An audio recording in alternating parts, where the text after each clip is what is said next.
हाँ, good morning six class. आज second lesson में इकारांत शब्द स्त्रीलिंग पढ़ेंगे। इकारांत शब्द स्त्रीलिंग है, उसके शब्द के अंत में उच्चारण ई आएगा, ई भी बड़ी ई। Yes ma'am. उदाहरण में जैसे नदी, क्या है? नदी, जननी, घटी। नदी, जननी, घटी। ये देखो लास्ट में उच्चारण किसका आ रहा है? लास्ट में उच्चारण किसका है? बड़ी ई का। लास्ट में जन्नी, जन्नी में नी कौन सा है? बड़ी ई। और घटी में भी लास्ट में उच्चारण किसका आ रहा है? बड़ी ई का उच्चारण आ रहा है। जैसे गौरी, गौरी माता देवी है, उसका नाम है गौरी। पार्वती का दूसरा नाम होता है घटी। घटी का अर्थ क्या होता है? घड़ी। जो अपन यहाँ पहनते हैं वो घड़ी। जननी, जननी कौन होती है? जन्म देने वाली। तो जन्म कौन देती है हमें? माँ, तो माता। दासी, दासी कौन है? या तो काम करने वाली या बच्चों को पालने वाली। भगिनी, भगिनी मतलब बहन। ठीक है भाई। बड़ी की मात्रा आ रही है। मृगी, मृगी, मृग मतलब हिरण होता है, नर हिरण। और मृगी मतलब मादा हिरण। रागी, रानी। नमन के ग्रुप पर ठीक है भाई बोल रहा है। कौन होते हैं?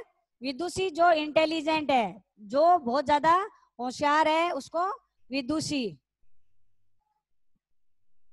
पृथ्वी अपनी धरती। भगिनी बहन, विदुषी मतलब टीचर को भी विदुषी कहते हैं, और पढ़ी लिखी विदुषी। जैसे गार्गी और पुरस्कार मिले क्योंकि वो विदुषी थी। श्रेणी, श्रेणी क्या होता है? कोई श्रेणी में बांटना। जैसे श्रेणी में भी बड़ी की मात्रा, जैसे फर्स्ट, सेकंड, थर्ड। क्लास में फर्स्ट कौन आया, सेकंड कौन आया, थर्ड कौन आया। अपन ने क्या करा? डिवाइड कर दिया इनको, ठीक है ना, बांट दिया श्रेणी। सखी मतलब दोस्त, ठीक है।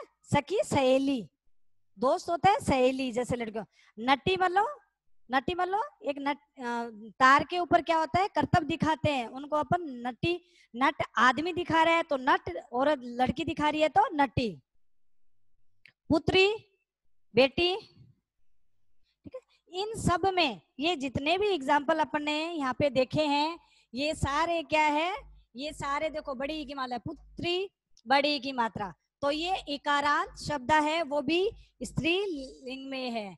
नारी, विदुषी, और अपने बुक में है। ये क्या हो गया? इकारांत। अब अपन ने अकारांत पुल्लिंग, अकारांत नपुंसकलिंग, अकारांत स्त्रीलिंग और इकारांत स्त्रीलिंग 4 पॉइंट पढ़ चुके हैं। किसके? शब्द के, लिंग के, इनके। उसके बाद में आता है इकारांत शब्द। देखो बड़ी तो आ गई स्त्रीलिंग में इसमें, और छोटी किस में आएगी? पुल्लिंग में। छोटी पुल्लिंग में। अब इकारांत शब्द स्त्रीलिंग में, इकारांत शब्द और पुल्लिंग, ये किसमें? पुल्लिंग में। जब भी छोटा आएगा तो ये पुल्लिंग में आएगी, छोटी की मात्रा पुल्लिंग में आएगा। देखो, अत्यशाम शब्दानाम अन्ते ई भवन्ति अतः इते अकारांत शब्द कथ्यते। जिस शब्द या ऐसे शब्दों के अंत में ई आता है वह क्या है? इकारांत शब्द कहलाते हैं। जिसके भी अंत में ई आता है वो अकारांत शब्द कहलाते हैं। छोटी की मात्रा। निधि, निधि क्या होता है? निधि ही, ठीक है ना। निधि क्या होता है? खजाना। निधि खजाना। गिरी पर्वत। देखो इसके उदाहरण देखो। निधि, देखो पुल्लिंग में हमेशा ये हलंत विसर्ग लगता है। निधि, निधि क्या है? खजाना है। निधि आज खजाना। और गिरी पर्वत, गिरी पर्वत। देखो निधि में नी छोटी, धी छोटी, ठीक है ना। गी छोटी और ये बड़ी हो, लेकिन ये क्या है? सॉरी, ये क्या है? गिरी। तो क्या होएगा?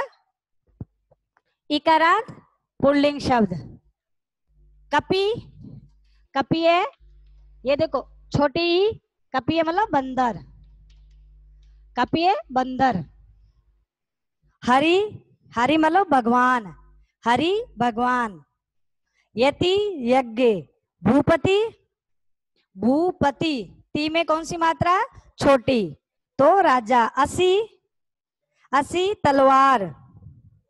कवि, कवि जो कविताएं सुनाता है, कवि है। जलधि समुद्र, जलधि समुद्र। व्याधि रोग, व्याधि मतलब कोई रोग होता है।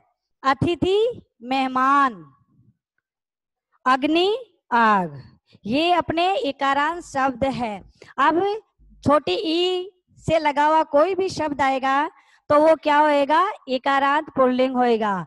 लेकिन बड़ी ई की मात्रा से लगे हुए कोई भी शब्द आएगा और पूछ लिया जाए कि ये इकारांत स्त्रीलिंग है या इकारांत पुल्लिंग है, तो आपको पता होना चाहिए कि ये इकारांत क्या है? स्त्रीलिंग है, बड़ी ई की मात्रा लगी हुई है। फिर उकारांत शब्द, उकारांत शब्द क्या उसमें होता है? पुल्लिंग में। उकारांत शब्द पुल्लिंग में।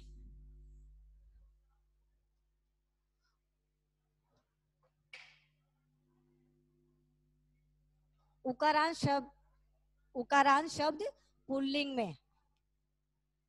एतेषां शब्दानाम अन्ते उ अस्ति अतः अते उकारांता शब्दा कथ्यन्ते। जिसके अंत में क्या आ जाए? उ आए, वो क्या होता है? उकारांत शब्द होता है। उ कौन सा? उ छोटा। उ ये उ कौन सा? उ छोटा आना चाहिए। जैसे साधु, विधु, शिशु, तरु, बंधु, वायु, भानु, सिंधु। ठीक है, साधु, साधु होता है। विधु चंद्रमा, ये क्या? प्रायवाचिक जो हिंदी में पढ़े, विधु चंद्रमा। शिशु बच्चा, शिशु बच्चा। तरु पेड़, तरु पेड़। बंधु भाई, बंधु भाई। वायु हवा, भानु सूर्य, और सिंधु नदी। ठीक है, ये सब में देखो छोटे ऊ की मात्रा है, बड़े ऊ की नहीं है। साधु, विधु, ये किसके हैं? ऊ के उदाहरण है। ऊ अकारांत के, उकारांत के उदाहरण है। भानु, सिंधु। ठीक है ना, लास्ट का उच्चारण देखना है सब में, लास्ट का। इसमें भी ऊ, ई में भी लास्ट का उदाहरण देखना है। तो आपके क्या हो गया? अकारांत पुल्लिंग और नपुंसकलिंग, अकारांत स्त्रीलिंग, इकारांत बड़ी की मात्रा आ गई तो इकारांत स्त्रीलिंग, छोटी की मात्रा आ गई तो पुल्लिंग, उकारांत आ गया तो पुल्लिंग। 5 ये आपके टॉपिक थे, वो सेकंड लेसन में कंप्लीट हो गए हैं।